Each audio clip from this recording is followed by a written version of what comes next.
one of the astounding things that Krishnamurti was able to communicate, and I'm going to try to the best of my ability to convey some of that, was this sense that when I see without the filter of thought, there is no me present in the seeing. There is only the seeing.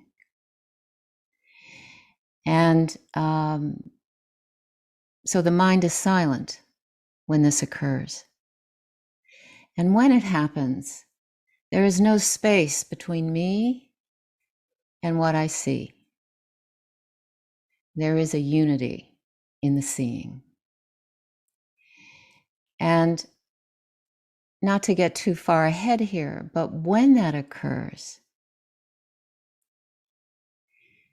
a mutation in the brain occurs.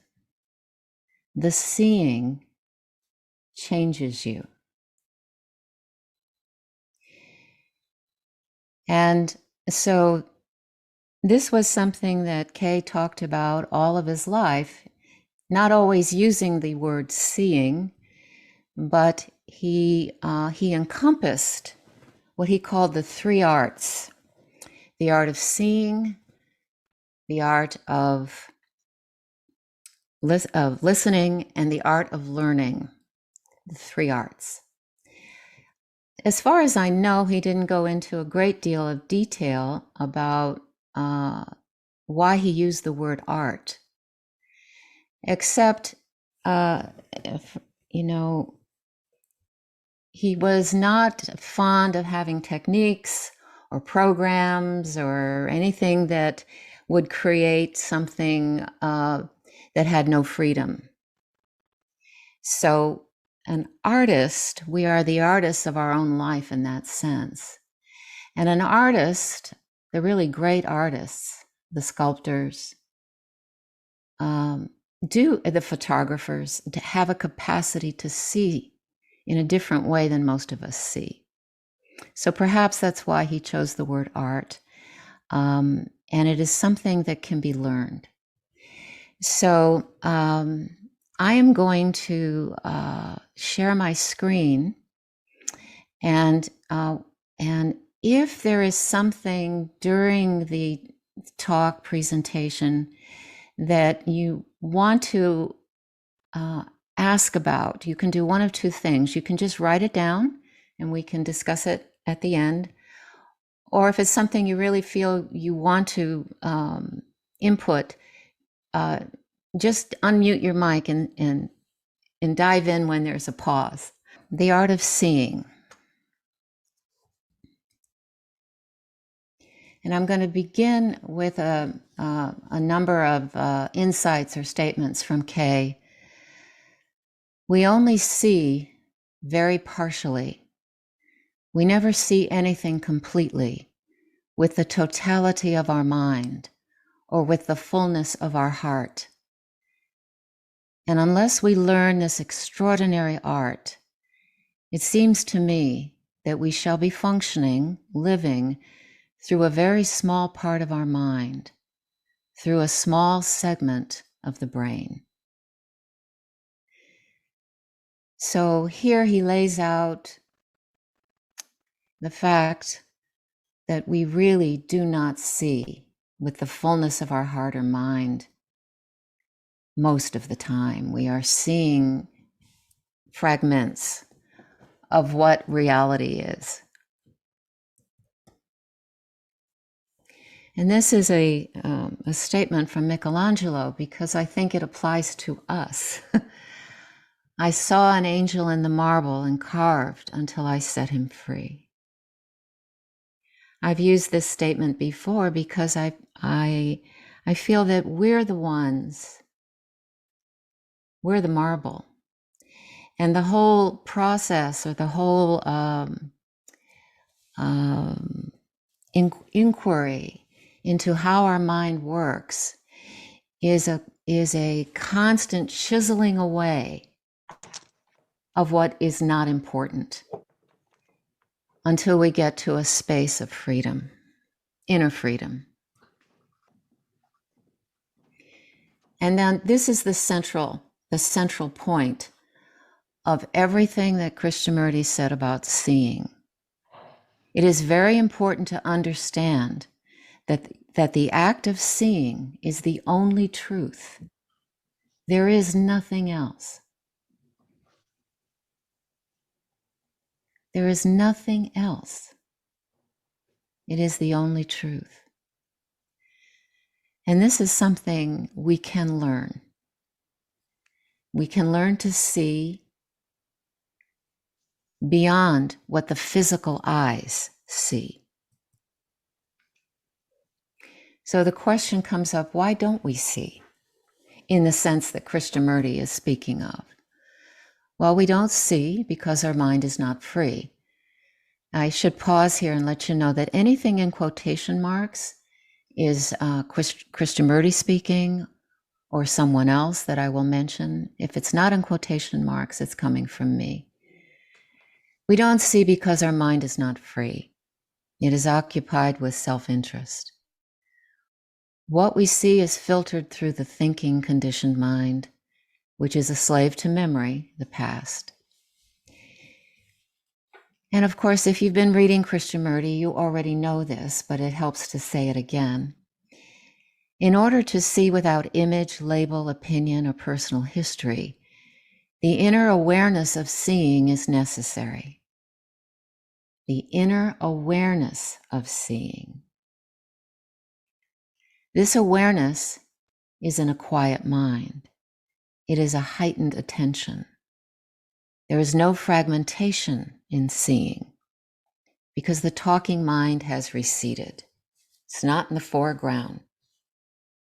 Seeing and silent awareness are bound together as one, and no one is doing the seeing.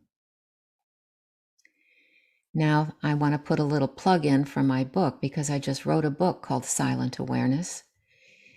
And some of it is inspired by Krishnamurti.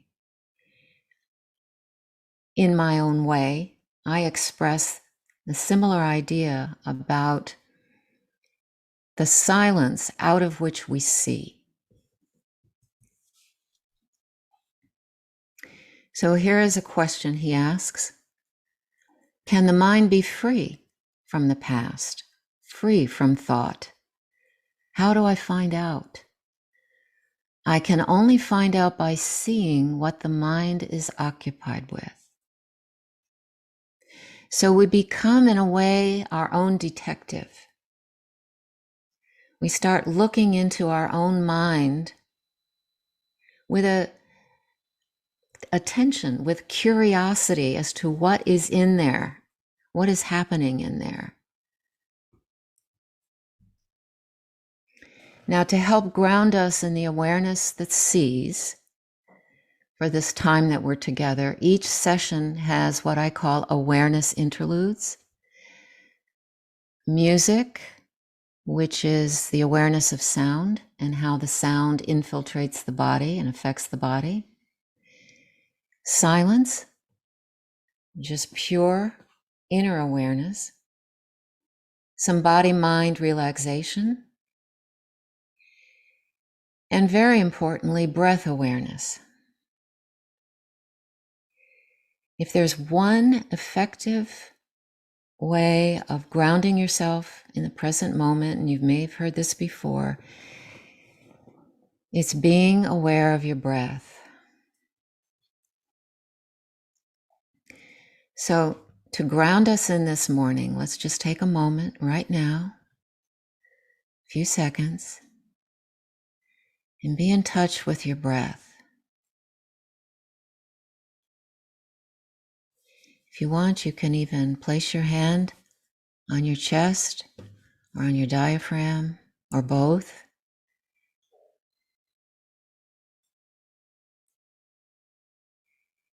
And feel the breath moving in the center of your body.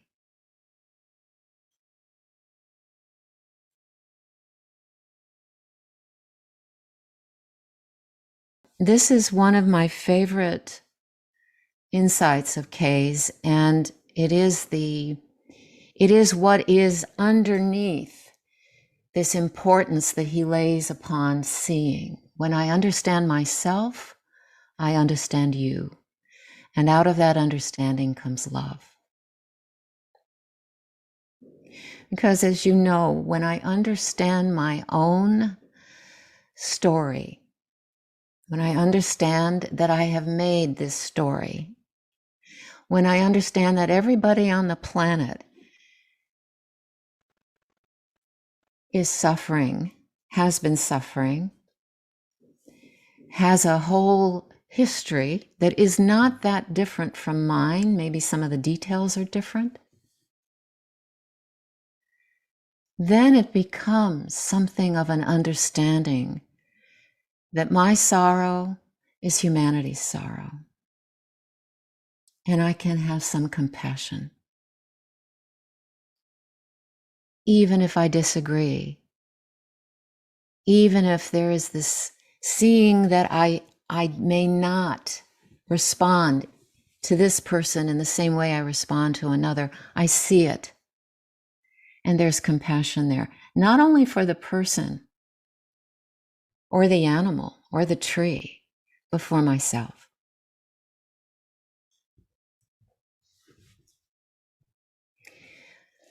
I wanted to share a few insights of sages, mystics, and poets about the awareness of seeing, because this is a perennial wisdom, if you will, and it might be good to have a perspective of how wide this importance of inner seeing is. We start with Krishnamurti. In the act of seeing lies the miracle of transformation. What an astounding statement and insight, which we'll go into a little bit later. And from the Buddha, if we could see the miracle of a single flower, our whole life would change.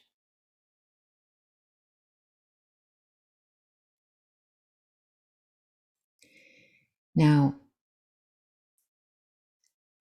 you may want to, after lunch today, go and look at a flower and see what happens. Watch what happens.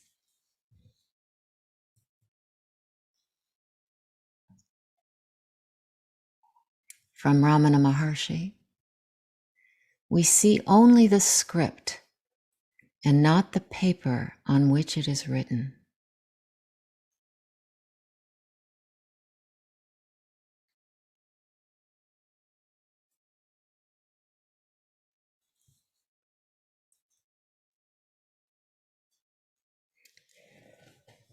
From the Upanishad, Kena Upanishad, who is that invisible one who sees through my eyes and hears through my ears?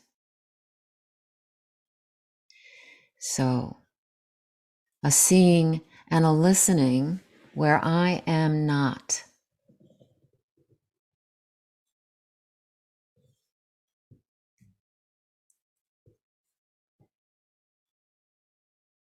From Sri Aurobindo, in order to see, you have to stop being in the middle of the picture. And that is the whole point, right there.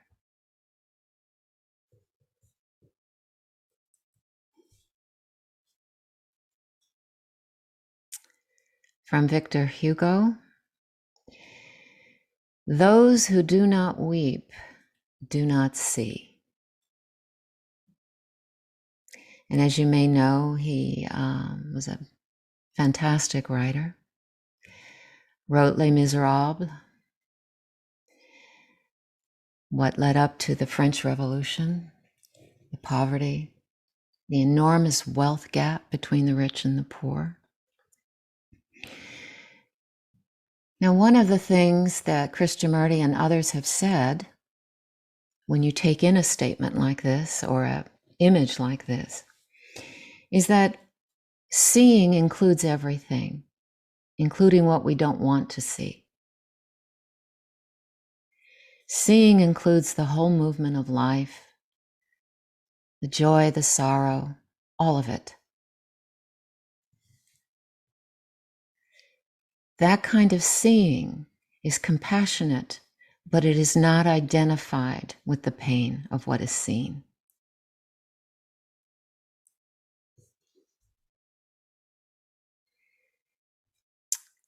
And from the Gospel of Matthew, Christ is speaking. Though seeing, they do not see. Though hearing, they do not hear, nor do they understand.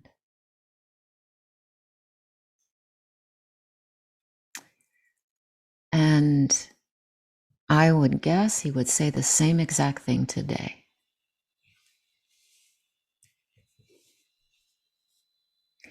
From William Blake, if the doors of perception were cleansed, everything would appear to man as it is, infinite. For man has closed himself up till he sees all things through narrow chinks of his cavern. To me, this is another way of saying that we don't see the infinite because we are seeing through a fragmented mind, through the veils of our own history, of memory. When that drops away, when there's enough interior silence that drops away, then we can have a timeless moment. The infinite penetrates.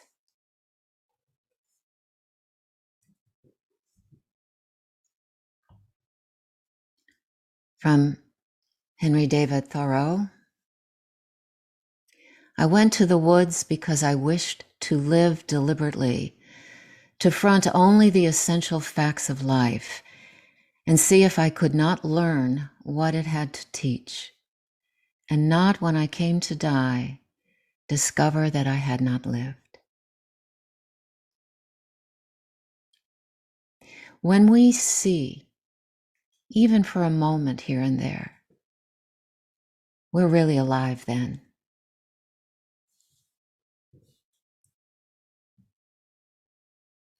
Taoist proverb, we cannot see our reflection in running water. It is only in still water that we can see. A still mind. Then we see.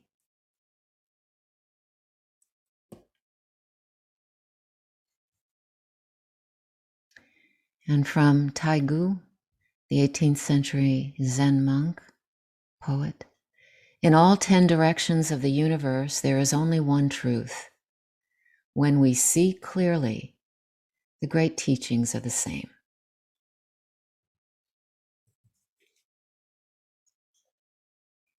Now take a moment now. Let's come back to our breath. Take a deep breath. Relax the shoulders. Let them drop. The neck.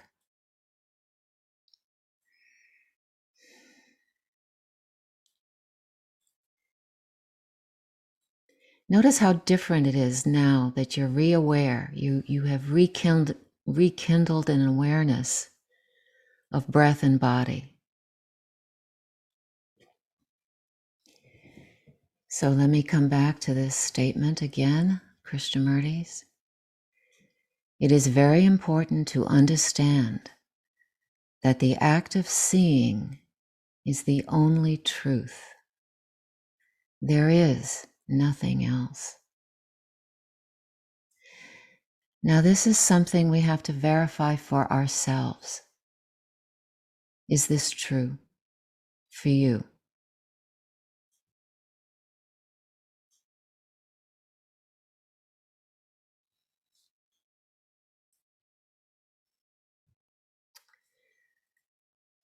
And he adds to that statement, the way you perceive is what you are.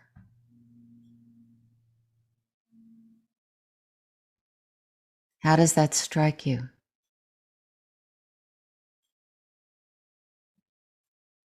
The way you perceive is what you are.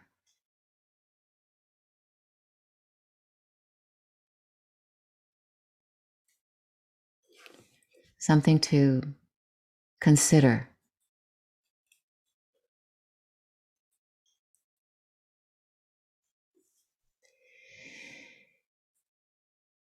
The way we look at people, the way we look at color of people, the way we look at their eyes,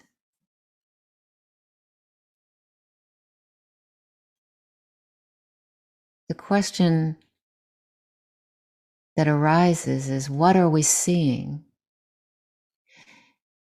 And how are we seeing it?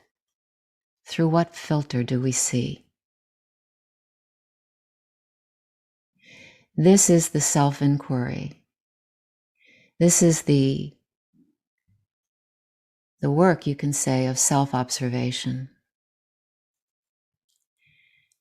The work that helps us understand ourselves and see ourselves with compassion. To see ourselves with compassion as we see the other, because the other is us.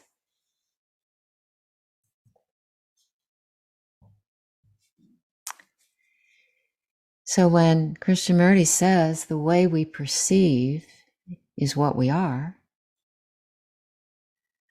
I use this example in my book of a stag in the forest.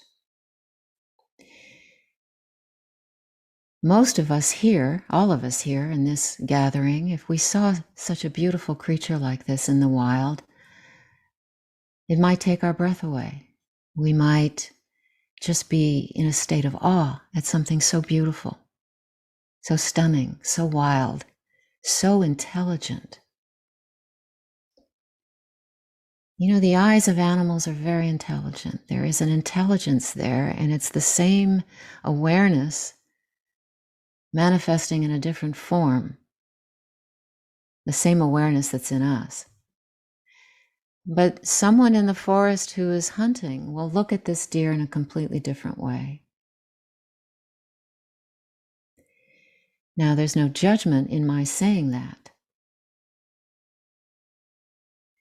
But if the head of this animal ends up on somebody's wall, that's a completely different way of perceiving the world and others in it. So he says, what one has to do is to see. You cannot see if you are not sensitive. And you are not sensitive if you have an image between you and the thing seen. So something new is introduced here, sensitivity. And there can be no sensitivity if there's something between you and the thing seen.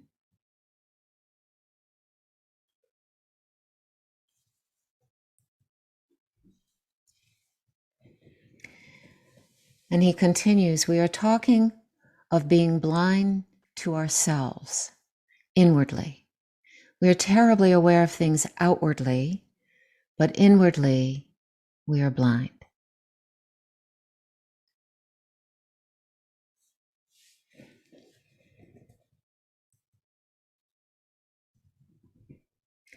And here is the part that is helpful.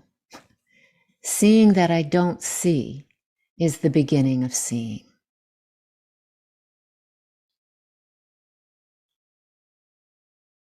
And everything goes from there.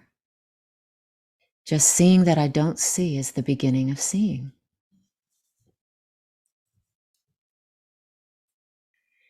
So, what is your relationship with what you see?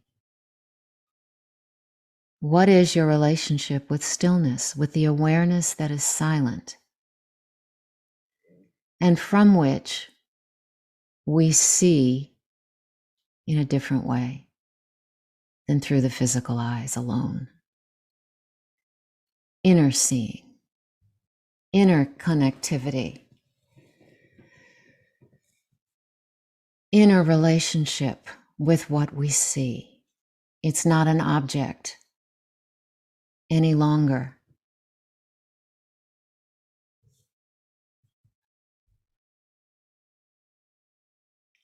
So another awareness interval.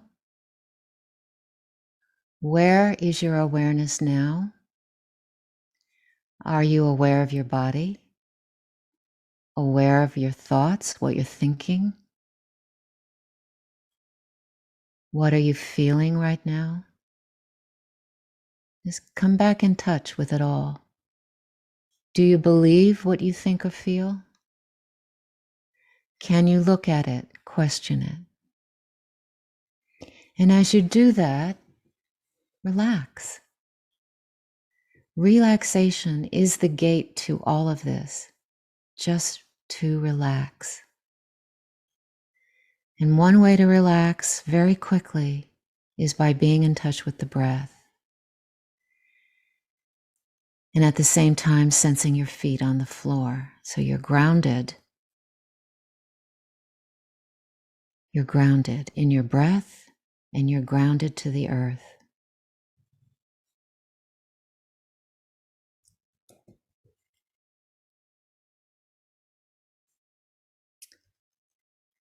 So he says, you perceive something only when your mind is silent, when there is no chattering of any kind. If you can look at the evening star over the sea without a movement of the mind, then you really perceive the extraordinary beauty of it. And when you perceive beauty, do you not also experience the state of love?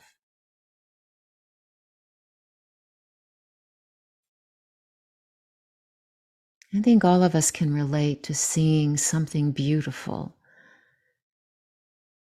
And there is an energy that appears with that, a kind of bliss, which you could call love.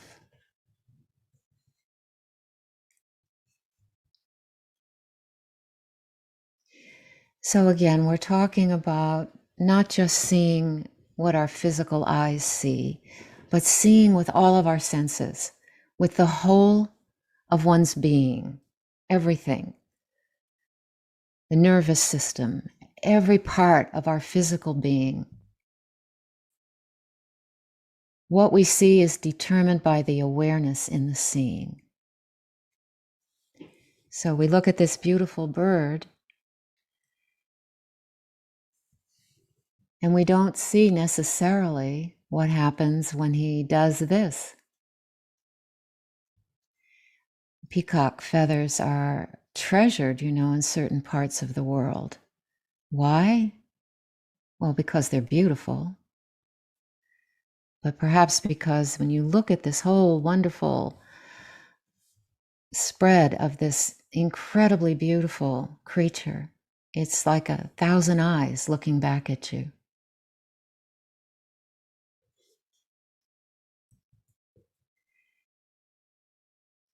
To come back to Krishnamurti's statement, in the act of seeing lies the miracle of transformation. What does he mean? What is implied here?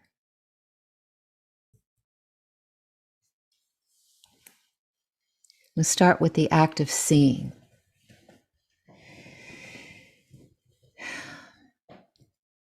From the day we're born till the day we die, things happen. Pleasant things, unpleasant things, sometimes traumatic things.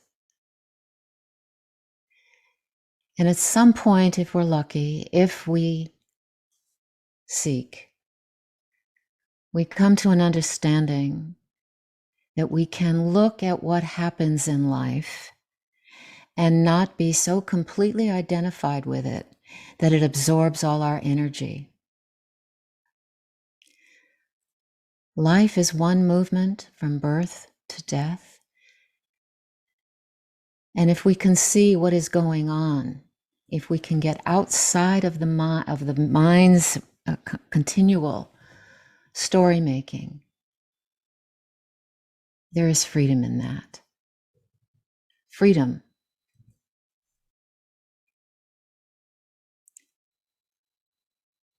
The act of seeing in relationships. This was central to Krishnamurti's teaching, of course.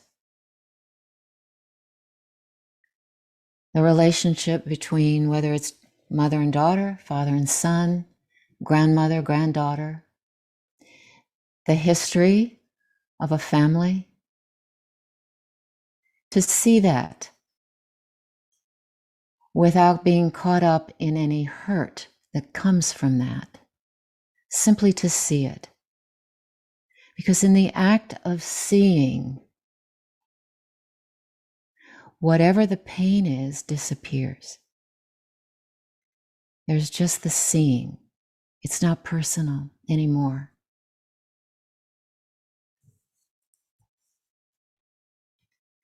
Three generations here.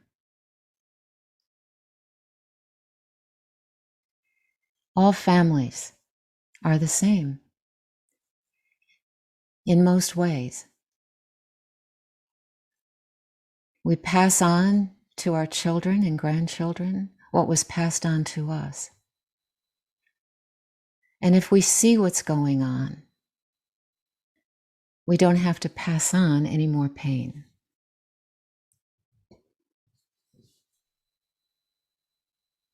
We look inside our own mind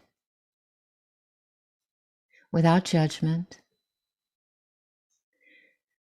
without condemnation. We look gently inside our own mind and we see that we are compassion. That is exactly what we are.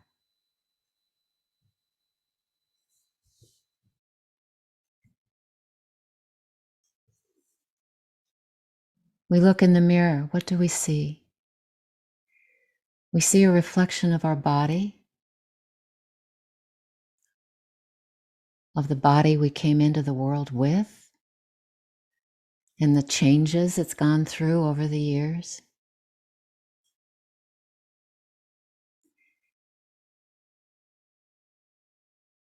But what are we looking at? What are we seeing? What's behind the eyes?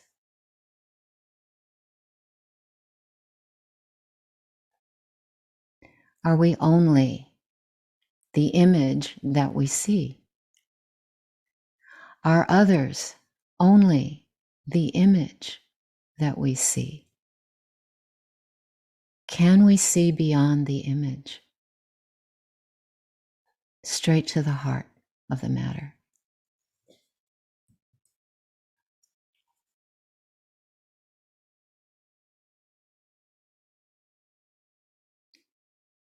Can we see how we, in our relationships with others, especially children, can we see how we influence them? Can we see that they may have their own way of wanting to express themselves? Can we see with more neutrality? Can we see with love?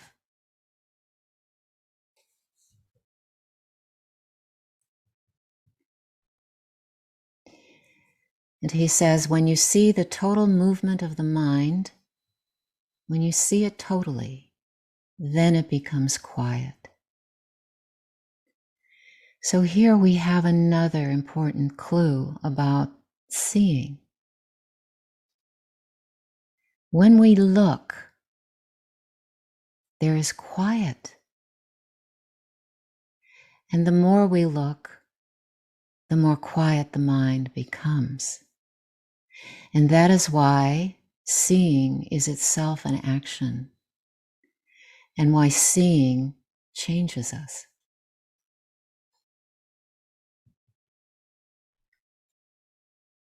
The second half of this statement, in the act of seeing lies the miracle of transformation. The miracle of transformation. I suspect, though I don't know, that he may have chosen the word miracle because it's instantaneous. When we see, in the sense of seeing without the filter of the mind, it's instantaneous transformation. A mutation occurs.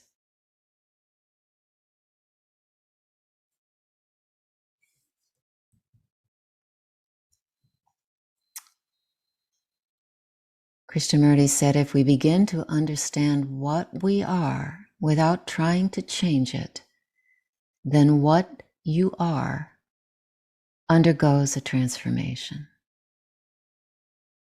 So once again, the seeing itself causes the transformation. There's nothing for you to do. The seeing does it.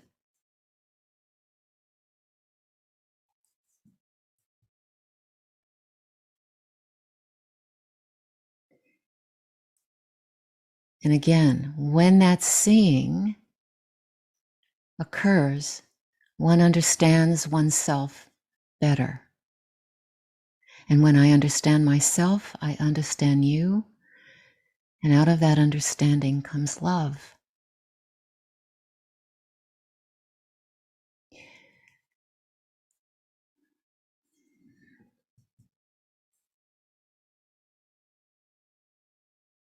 Okay.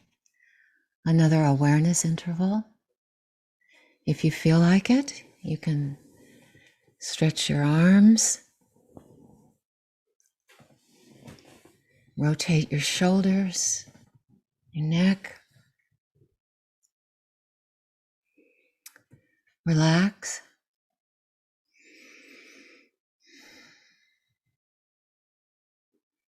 Notice the breathing again.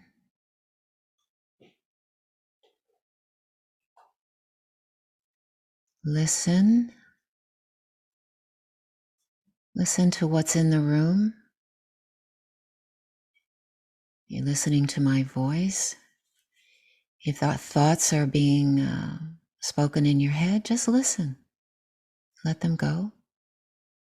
Close your eyes if you wish.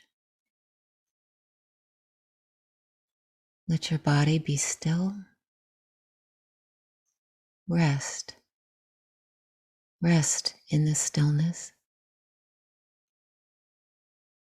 And remember to come back to your breath. It'll keep you present. Just noticing your breath. So the fundamental question we all have in coming to enough quietude in order to see is this question: can we be aware of the movement and structure of thought? Because this is the barrier that prevents us from seeing something much deeper than what the physical eyes see. The other thing Krishnamurti, of course, talks about in learning to see how we are, how the mind is, how enslaved by it we are, is in the mirror of relationship. And this seeing is an immense learning project. He says relationship is a process of self-revelation in which one discovers the hidden causes of sorrow.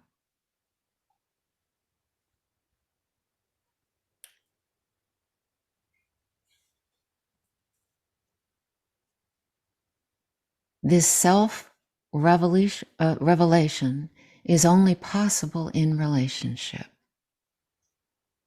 Why is that? Because we're looking in a mirror. We see our actions in the eyes of others if we're watching. He says, I am laying emphasis on relationship because in comprehending deeply its complexity, we are creating understanding. Our primary consideration is this: what prevents us from perceiving truly? We are not able to perceive because our opinions about ourselves, our fears, ideals, beliefs, hopes, traditions, all act as veils. The thing is, we need to see it over and over again because there are many veils. You unveil one and there's another. But the seeing ends it.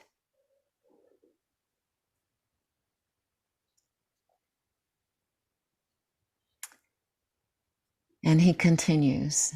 This, by the way, is from Freedom from the Known. If you observe, you will see that your relationship with another is based on knowledge. Knowledge which is the past. Knowledge which becomes the image about another. You have an image about your wife, husband, your girlfriend, boyfriend. That image is built on knowledge of past events and happenings. And this image, which is born out of knowledge in relationship, brings about division. So often in our relationships, perhaps you've found this to be true, it's two images having a relationship. It's not two people. But when that is seen, the whole thing can dissolve and something new can be born, something truly authentic between people can arise.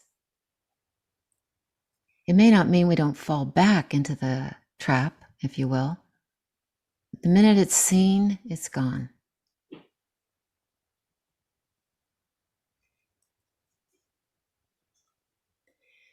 And to repeat this statement again, it is very important to understand that the act of seeing is the only truth.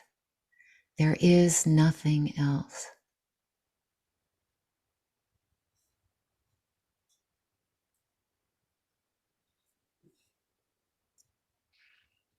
So once again, breath awareness, an interval here of silence and watching the breath.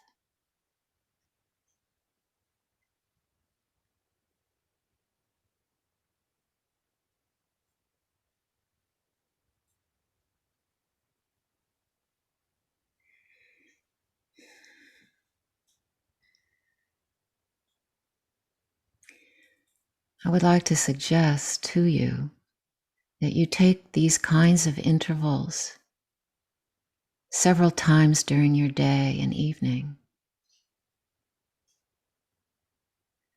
Just stop speaking, sit quietly. It only needs to be for a couple of minutes here and there, and come back to your breath. And once again from Krishnamurti's journal, how lovely it was that morning, the purity of light and the golden path the sun made on those living waters. You were the world, the cosmos, the deathless beauty and the joy of compassion. Only you weren't there. If you were, all this would not be.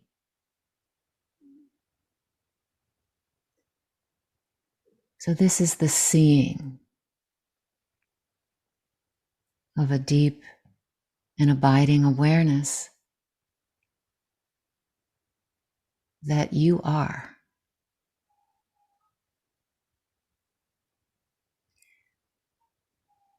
When the thinking mind is dormant.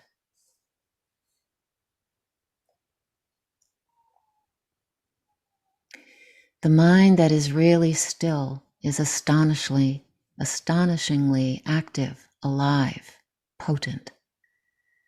Such a mind can perceive what is true.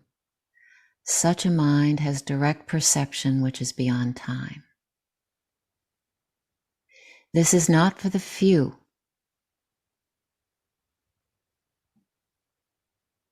All of us have access to this perception beyond time. To discover anything, you must look, and to look, your look must be silent.